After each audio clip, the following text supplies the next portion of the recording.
First Contact's Folly.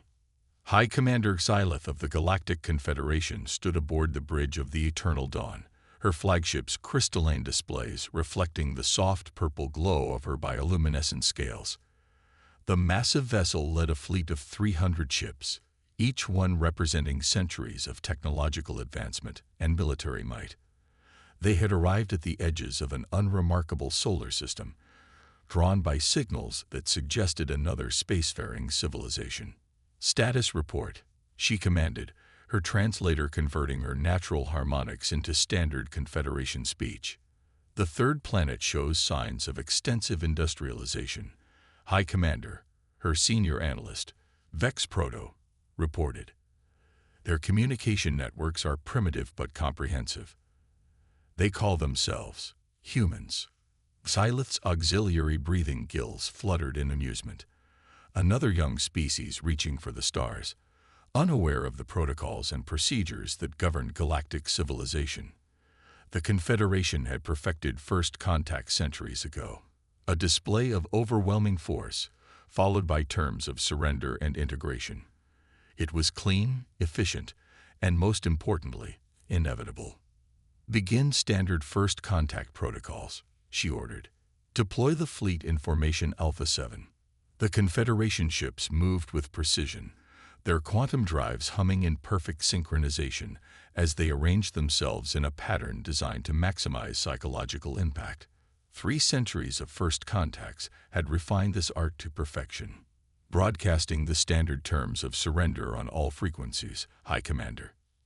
The message was elegant in its simplicity. Submit to Confederation authority or face immediate annihilation. The response time was usually predictable, between 30 to 50 seconds of stunned silence, followed by panicked attempts at negotiation. The humans took 8 seconds to respond. "Incoming transmission," Vex Proto announced, his professional demeanor slipping slightly. "It's audio only." A voice filled the bridge, speaking in accented but perfect Confederation standard. "Hey there. Thanks for the light show. Really impressive choreography. Quick question though. Did you guys coordinate that fleet movement to 'Thus Spoke Zarathustra' on purpose? Because if so, that's a deep-cut reference, and we appreciate it." Xylith's primary heart skipped a beat. This wasn't in the manual. "Clarify their response," she ordered. "High Commander," her tactical officer interjected. "We're detecting unusual energy signatures from the human fleet. They're playing music, broadcasting it into space." The sound that filled the bridge next was unlike anything in the Confederation's extensive cultural archives. A rhythmic beat, accompanied by what seemed to be ancient Earth instruments, and lyrics that made Xylith's translator struggle. "Another one bites the dust. Another one bites the dust." "This is unprecedented," Vex Proto muttered, his appendages twitching in confusion. "Their ships are completely exposed. No defensive formations, no shield harmonics. They're just floating there." Xylith felt her authority slipping. This wasn't how First Contact was supposed to go. "Send the final warning. Full battle display." The Confederation fleet's weapons powered up in unison, creating a light show that had broken the will of dozens of civilizations. The human response was immediate, but not what anyone expected. Their ships began to move, but not in retreat. They danced. There was no other word for it. The vessels twisted and turned through space in patterns that seemed to follow their broadcast music, displaying maneuverability that should have been impossible for their apparently primitive technology. "High Commander," her tactical officer's voice had risen several octaves. They're rating our performance. They're transmitting scores out of 10 for our presentation." A new transmission cut through the chaos. "Look, we appreciate the effort you've put into this, but if you're going to threaten a species with annihilation, you really need to work on your timing." The light show was half a beat behind the power-up sequence. "Amateur hour, folks." Xylith's scales had lost their bioluminescence entirely, a sign of complete confusion in her species. "Launch a warning shot. Maximum power." The Eternal Dawn's main cannon fired, a beam of pure energy that could vaporize a small moon. The humans didn't attempt to dodge. Instead, a small ship, barely larger than a shuttle, moved to intercept. The beam hit what appeared to be a crude metallic shield emblazoned with a simple symbol, a circle with a line through it, and beneath it, words in the human language that the translator rendered as "no solicitors." The beam dissipated harmlessly. "Oh hey," came another transmission. Was that supposed to be the warning shot? "Hang on, let us get our cameras ready. We want to make sure we get good footage for our social media. Can you do it again? Maybe with some sparkles this time." Galactic, for the first time in her 3-century career, found herself completely at a loss for words. The humans weren't following any known protocol. They weren't scared. They weren't impressed.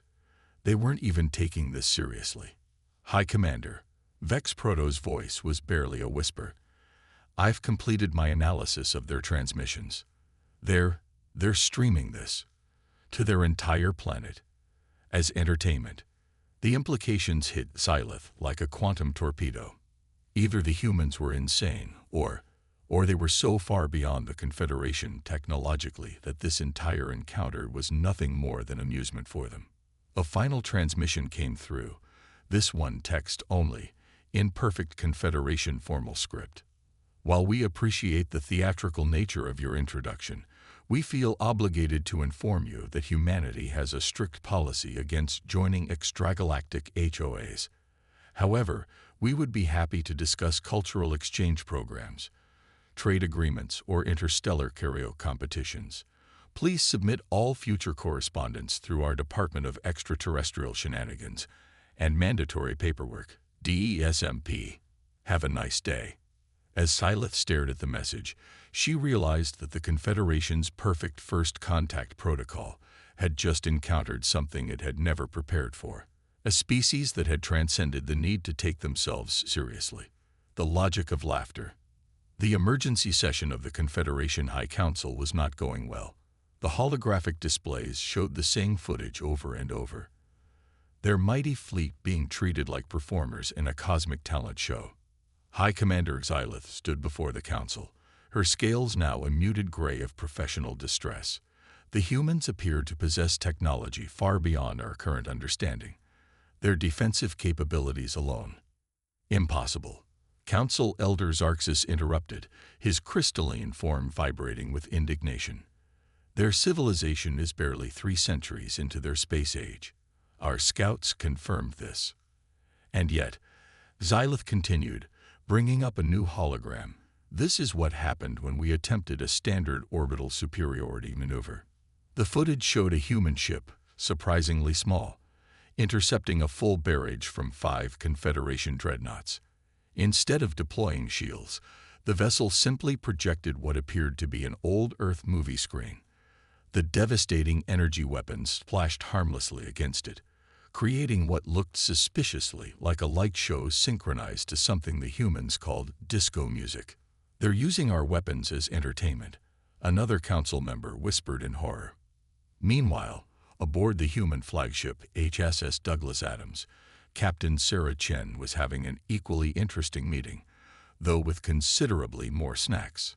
"So let me get this straight," she said, munching on popcorn while reviewing the footage of the Confederation fleet's latest attempt at intimidation. "They actually tried to hack our systems using punch cards." Her eye officer, JEVES, manifested as a distinguished-looking butler hologram, complete with an unnecessarily fancy mustache. "Indeed, Captain. Their cyber warfare suite appears to be based on what they assumed would be universal computing principles. The attack would have been quite effective in 1962. Did you at least let them think they were getting somewhere?"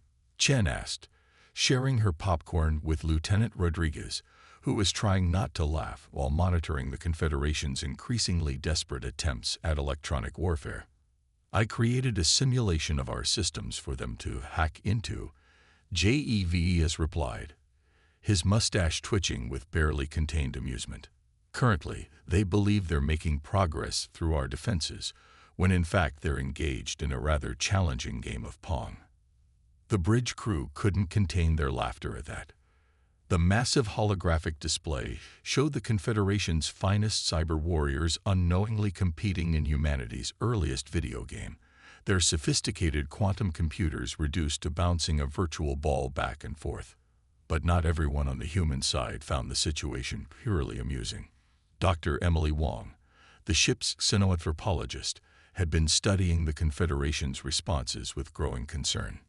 "Captain," she said, bringing up her analysis, "while this is undeniably entertaining, we might want to consider the cultural impact of our approach. The Confederation operates on a strictly hierarchical system based on technological superiority. By demonstrating our advancement through humor rather than force, we're not just defeating them, we're challenging their entire worldview." Chen nodded, her expression becoming more thoughtful. "You think we're pushing them toward an existential crisis? Look at their latest communications." Dr. Wong highlighted several transmissions. "Their language is becoming increasingly erratic. They're struggling to maintain their formal protocols. They don't just fear us. They fear what our existence means for their understanding of the universe." The bridge fell silent for a moment, considering this. Then Lieutenant Rodriguez spoke up. "So what you're saying is, we need to be less funny." "Actually," Dr. Wong smiled, "I'm suggesting we need to be funny in a way that helps them learn. Their civilization is built on the idea that technological advancement must follow a specific path. That power must be expressed in specific ways. We're showing them there's another way." Captain Chen leaned back in her chair, thoughtfully tossing a piece of popcorn into her mouth. "GEVES, what are they up to now?" "They appear to be preparing for what their tactical manuals call the overwhelming force doctrine, Captain. Approximately 2,000 ships have just emerged from quantum space." 2,000? Rodriguez whistled. "They're really committed to this, aren't they?" "They're scared," Dr. Wong observed. "This is their entire defensive fleet. Everything they have." Chen stood up, brushing popcorn crumbs from her uniform. "Well then, I guess it's time for Phase 2. GEVES, prepare the cultural exchange package. Dr. Wong, help him adjust it for maximum educational impact. Lieutenant Rodriguez, get our entertainment division on the line. Looks like we're going to put on a proper show." "And the Confederation fleet?"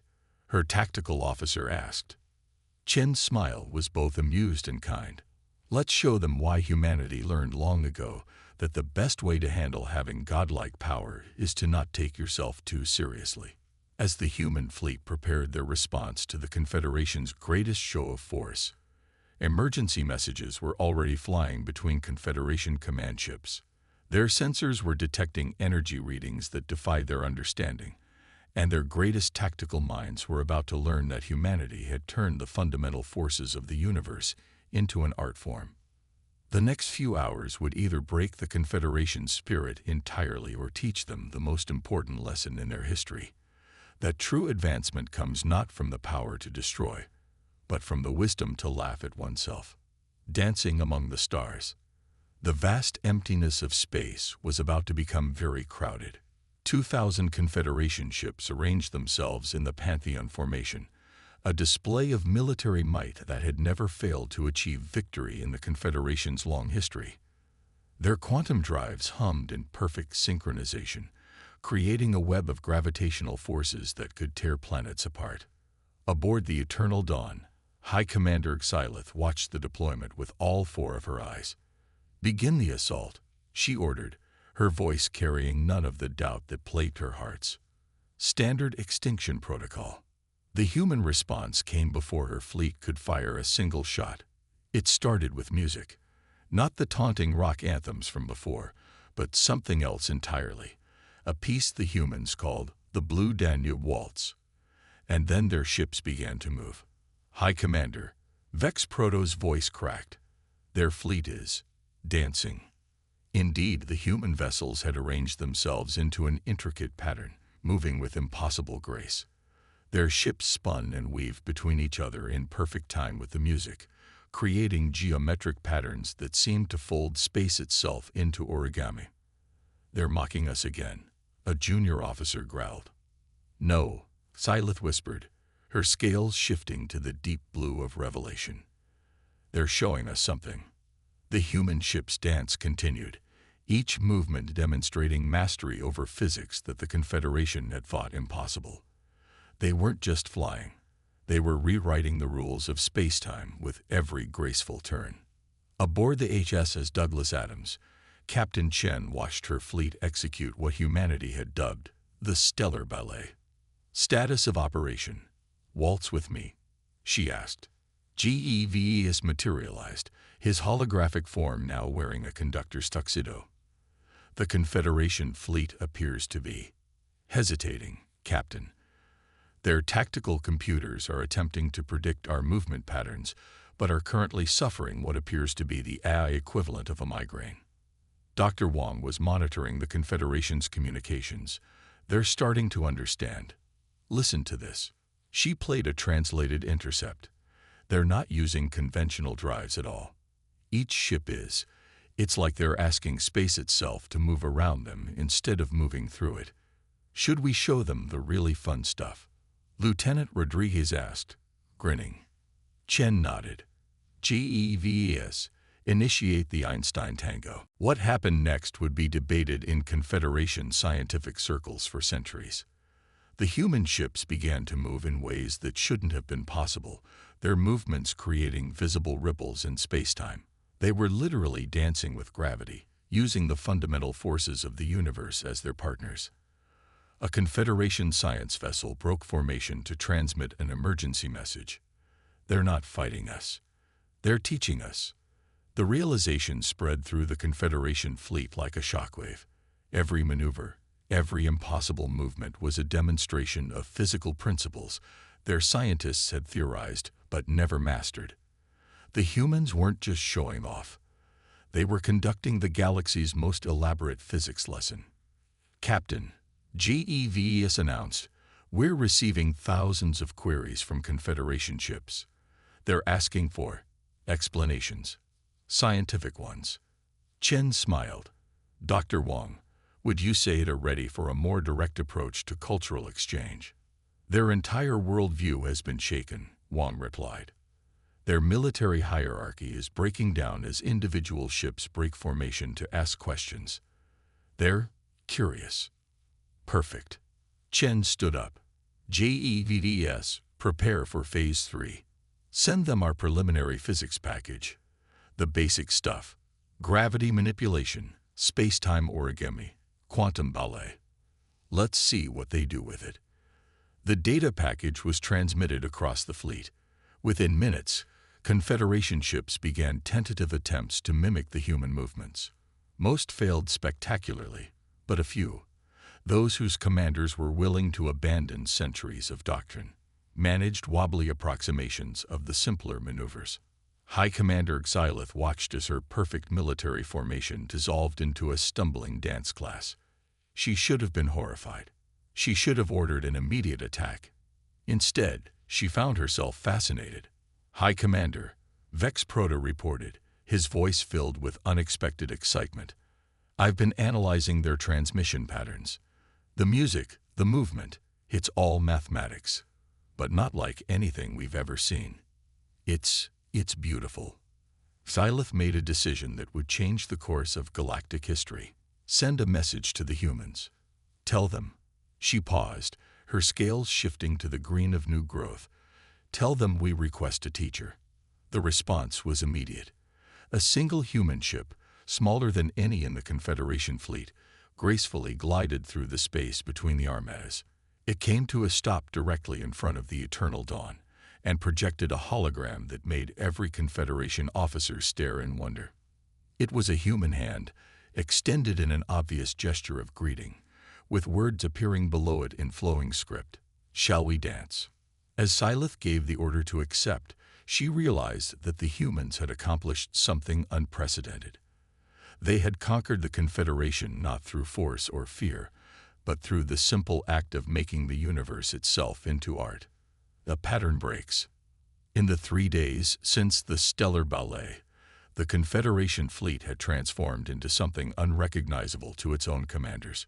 Ships that once moved in rigid military formations now clustered in informal groups, their crews eagerly sharing discoveries as they attempted to master humanity's physics-defying maneuvers. The Eternal Dawn's main conference chamber, traditionally reserved for war councils, had been converted into what the humans called a classroom. High Commander Xylith found herself sitting not at the head of the room, but among her officers, watching as a holographic human professor named Dr. Marcus Lee explained concepts that shattered centuries of Confederation physics. The key, Dr. Lee was saying, his hologram sketching equations in the air, is to stop thinking of space as something you move through, and start thinking of it as a dance partner. It's not about forcing your way forward. It's about leading and following, give and take. But the energy requirements alone would be impossible, one of the Confederation's senior physicists objected, though their voice held more excitement than skepticism. Only if you're trying to brutalize physics into submission, Dr. Lee replied with a gentle smile. Watch. The hologram expanded to show a real-time feed from a human training vessel. The small ship executed a maneuver that seemed to fold space around it like origami, traveling 20 light-years in what appeared to be a graceful pirouette. That's impossible, the physicist whispered, their crystalline form vibrating with emotion. The power needed tow. Check your readings, Dr. Lee suggested. Permission granted, she said, and felt the last rigid patterns of her old thinking finally break apart. Let's see what we can create together. A new understanding. The Galactic Confederation's Grand Assembly Hall had never seen anything quite like this. The vast chamber, traditionally arranged in rigid hierarchical tiers, had been transformed. Representatives from hundreds of species sat in a new pattern, a spiral that seemed to dance outward from the center, mirroring the very galactic arms they all called home. High Commander Xylith, her scales now permanently shifted to include patterns that would have been considered chaotic mere weeks ago, stood at the center alongside Captain Chen. Above them, ships from both fleets performed an intricate dance through space, visible through the hall's transparent dome. Each movement combined Confederation precision with human creativity, creating something entirely new. 3 weeks ago, Xylith addressed the assembly. We approached Earth believing we would find another primitive species to guide. She paused, choosing her next words carefully. Instead, we found teachers. The hall buzzed with conversation. Many species present had been guided by the Confederation in the past, their own unique paths to advancement suppressed in favor of the Confederation's proper way. But the humans didn't just teach us new technology, Xylith continued. They taught us something far more valuable, the power of perspective. Captain Chen stepped forward, her hologram projected clearly throughout the hall. When we humans first reached for the stars, she said, we did so carrying everything that made us unique. Our art, our music, our ability to laugh at ourselves, and most importantly, our ability to see patterns, and then imagine entirely new ones. The display above them shifted to show the progress of the past 3 weeks. Confederation ships attempting their first clumsy dance steps in space, gradually developing their own style. Scientists combining methodologies to create new theories. Species that had been forced into the Confederation mold beginning to rediscover their own unique approaches to technology and society. We didn't come here to teach you to be like us, Chen continued. We came to remind you to be yourselves. Dr. Wang's hologram appeared next, surrounded by data streams showing cultural flowering across hundreds of worlds. Already, we're seeing species rediscovering technologies and cultural practices that were abandoned during their guidance. The Aurora and Crystal Singers have combined their ancient sonic harmonics with Confederation quantum theory. The Vex Collective has integrated their biological computing with human-inspired creative algorithms. But most importantly, Xylith added, her voice carrying new warmth, we're learning to laugh. As if on cue, a small group of Confederation ships above performed a maneuver that could only be described as a cosmic pratfall. deliberately missing their marks in perfect synchronization to create a dance that was both precisely calculated and utterly absurd. The assembly hall filled with various species versions of laughter. The humans showed us that true advancement doesn't come from following a single path. Syleth continued. It comes from having the courage to dance to your own rhythm, while respecting the dances of others. Captain Chen nodded. Which is why we're not here to join the Confederation. A murmur of surprise ran through the hall. Instead, we propose something new. The Galactic Symphony. The holographic displays filled with a new organizational structure, not a hierarchy, but a network. Each species represented by its own unique pattern, connecting and collaborating while maintaining its individual identity. In music, Chen explained, different instruments play different parts. They don't try to sound identical. Their differences are what create harmony. We believe the same should be true for galactic civilization. The Confederation's greatest error, Syleth admitted, was trying to make everyone play the same note. The humans showed us that true civilization is more like jazz, a framework for improvisation and collaboration. As she spoke, the ships above began a new dance. But this time, each fleet moved in its own unique way while somehow remaining in perfect harmony with the others. It was order and chaos, precision and creativity, all working together in a cosmic ballet that would have been impossible just weeks ago. We stand at a crossroads. Syleth addressed her people. We can cling to our rigid patterns, or we can learn to dance with the chaos of creation itself. The choice is yours. The vote that followed was unlike any in Confederation history. Instead of the traditional formal procedures, each species expressed their agreement in their own way. The Crystal Singers created harmonic patterns in space. The Vex Collective pulsed in synchronized bioluminescence. Former enemies found themselves appreciating each other's unique expressions of approval. As the celebration spread across the assembled species, Captain Chen turned to Syleth. You know, when we first detected your fleet approaching Earth, some of our analysts suggested we should respond with a show of force. What changed their minds? Chen smiled. We realized that any species advanced enough to reach us was also advanced enough to learn. You just needed someone to give you permission to dance. Above them, a new ship design emerged from the orbital shipyards, a hybrid of human and Confederation technology, its very form a statement of harmony between precision and creativity. Its name, displayed in both human and Confederation script, seemed to capture the spirit of this new era. Cosmic Jazz.